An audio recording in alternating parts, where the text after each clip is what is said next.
कभी कपड़े फाड़े गए, कभी नोचा गया सरेआम, बात बाप तक चली गई, हम सहते रहे हाय राम। बिग बॉस मराठीच्या घरात अनेक राडे झाले आहेत, तर काही टास्क मध्ये सदस्यांमध्ये धक्काबुक्की देखील झालेली पाहायला मिळाली। काही दिवसांपूर्वी झालेल्या टास्क मध्ये आर्याने निकीवर हात उचलला आणि यामुळे तिला घराच्या बाहेर काढण्यात आलं। यावर अनेक चाहत्यांनी नाराजी व्यक्त केली। तर सध्या आर्याने घराबाहेर आल्यानंतर इंस्टाग्राम लाईव्हच्या माध्यमातून घरात नेमकं काय घडलं याबद्दल खुलासे केले आहेत। यावेळी तिने रॅप करत निकीला खडेबोल सुद्धा सुनावले आहेत आणि वस्तुस्थिती दाखवली आहे। तर चला ऐकूयात तिचा हा रॅप। कभी कपड़े फाड़े गए, कभी नोचा गया सरेआम, बात बाप तक चली गई, हम सहते रहे हाय राम।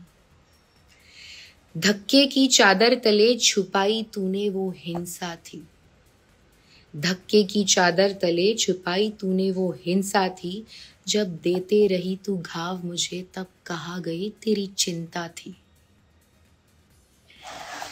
फिर मैंने भी एक गलती की, तुझे तेरी तरह जवाब दिया। फिर मैंने भी एक गलती की, तुझे तेरी तरह जवाब दिया। मेरे कर्मा ने भी 2 पल में मुझसे गलती का हिसाब लिया। पर तेरा भी तो कर्मा है, ये तुझको भी तो मिलना है।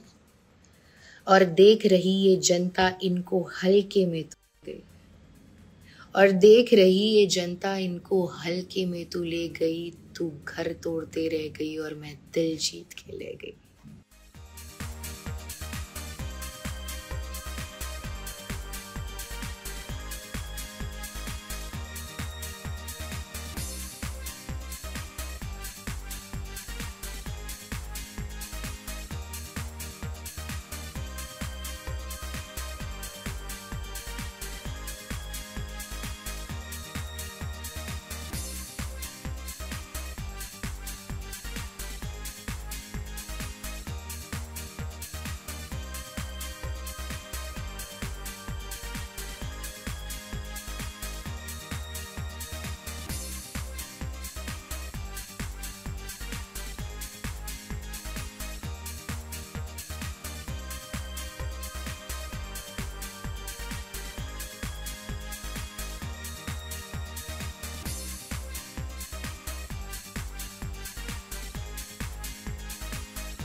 मराठी चित्रपटसृष्टीमधील latest update, original web series, shows, गाणी आणि एंटरटेनमेंटसाठी आमच्या चॅनलला सबस्क्राईब करा आणि बेल आयकॉन दाबायला विसरू नका।